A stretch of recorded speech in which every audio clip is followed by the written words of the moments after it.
one other point I'd like to bring up is that last night I released a video that I made for the Mid Florida Bigfoot Research Group.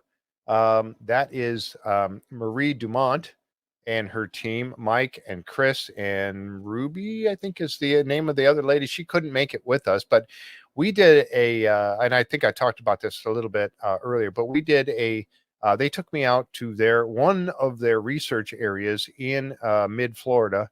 We went out last Saturday, and I interviewed those folks, and I put it all together into a little video with a little bit of some of the field work that we did. I've got a lot more of that video coming, but I wanted to get out the interview part of it anyway, get that out. So I put that out. I released it last night, so it's out on YouTube channel JFree906, and it is that one. If you guys haven't checked that out, please do check that out and let me know what you think. Give some comments on that one as well. It was very interesting. And I know I sent a clip to you of some of the audio. Yeah. And I had to have you analyze it. I was not aware of a barred owl and the sounds that it makes. We stepped into an area, and it was like we opened the door and walked outside, and all of a sudden the birds were just going nuts in this one area. I mean, quite a few crows, Yep. some sort of bird of prey that was flying around and squawking. There was barred owls going off. It was a cacophony of birds just not happy with us being in where we were.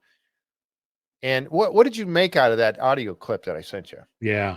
It was odd to have that many different birds. I mean, normally you get one alert bird, Yeah. or tattletale, and Russ even had that at one point in one of the episodes where he's like, wait a minute, there's a bird off in the distance and it's squawking, and it's doing that because there's something there it doesn't like, and so he went off after it. But to hear that cacophony of multiple types of birds, and you said that was middle of the day. Yeah. It That was is a about little noon. odd for an owl to be That's what I thought too. doing that call in the middle of the day. Mhm.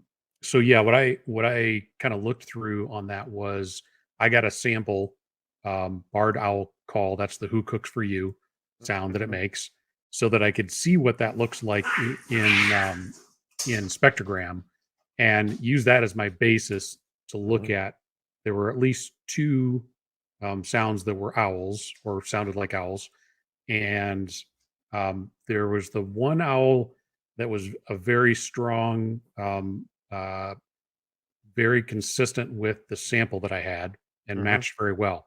The other one wasn't so good. It was a little lower in pitch, and the pattern wasn't quite right.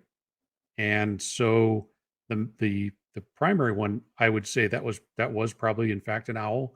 But both of them were kind of a little bit further away. I don't know how close you were to them. That second one was, I can't say. Could be explained as being a juvenile owl that doesn't yet have a mature call. But as I've said before, when people talk about Bigfoot and Sasquatch mimicking sounds, they don't say always that they're good at it. In fact, some people think some drunk guy in the woods trying to sound like an owl. So so the fact that one didn't sound right, I would call that one inconclusive. I'm not going to call that an owl for sure. Yeah. So yeah, that was pretty fascinating. And again, owls in the middle of the day, that's odd. That's Yeah. odd. It And really why you stirred up was. so many? Boy, I don't know. It was they were mad.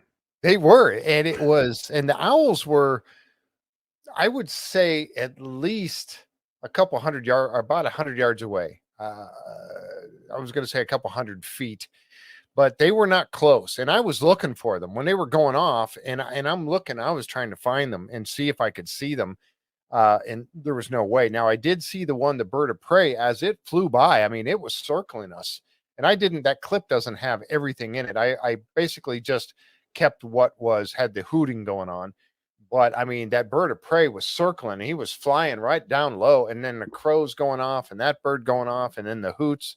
It was wild. It really was. And I listened to those hoots very close. And I know the one you're talking about because it almost to me sounded like there was a little bit of a gruff in that hoot. He was trying to, but it was like a little bit like, to me, I kind of envisioned either somebody was mimicking or it was an old owl that didn't quite have his, his vocal capacity anymore or something, because it just lived a didn't rough sound. life. Yeah, yeah, he had a rough life. But anyway, so it was Cool. it was about noon in the daytime. So I don't know, but it was definitely interesting. So if you haven't checked that out, folks, let me know what you think of that. But again, there will be more. I'm going to put out another video that contains more of the field work that we did as we went along.